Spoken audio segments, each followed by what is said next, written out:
بسم اللہ الرحمن الرحیم۔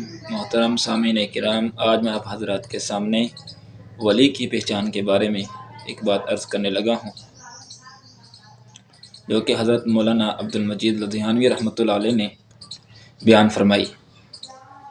ایک مرتبہ حضرت حکیم العصر حضرت مولانا عبد المجید لدھیانوی رحمۃ اللہ علیہ نے گفتگو کرتے ہوئے فرمایا کہ آج کل لوگ بیچارے سادہ لوگ ہیں، وہ اپنی کم علمی اور کم فہمی اور اولیاء کرام کی صحبت کی دوری کی وجہ سے فنکاروں، جادوگروں اور مداریوں اور شعبدہ بازوں کے ہتھے چڑھ جاتے ہیں۔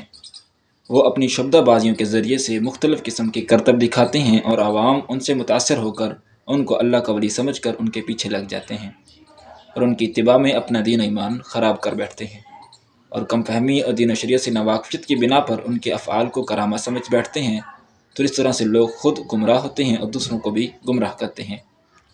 اس لیے یہ بات یاد رکھو کہ کرامت ہمیشہ ولی کے ہاتھ سے سرزد ہوتی ہے، اور ولی کی آسان سی پہچان یہ ہے کہ اس میں یہ شرائط ہوں۔ پہلی شرط یہ ہے کہ اس کا عقیدہ صحیح ہو، اگر کل علمی دلیل کے ساتھ اس کا عقیدہ درست نہیں تو پھر وہ ولی نہیں۔ دوسری شرط یہ ہے کہ وہ متقی ہو، اور اس کا معیار یہ ہے کہ اللہ کے حکام کا پابند ہو اور احکام شریعت میں اللہ تعالیٰ کی نافرمانی اور حکم عدولی نہ کرتا ہو، جیسے نماز باقاعدگی سے پڑھتا ہو وغیرہ وغیرہ۔ اگر اس قسم کے آدمی کے ساتھ کوئی خرق و عادت واقعہ یا بات پیش آ جائے تو سمجھ لو کہ یہ کرامت ہے، اور اگر آدمی میں یہ شرائط نہیں تو پھر وہ جو چاہے مرضی کر لے، وہ فنکاری تو ہو سکتا ہے، کرامت نہیں۔ اس بات کو اپنے ذہن میں بٹھا لیجئے۔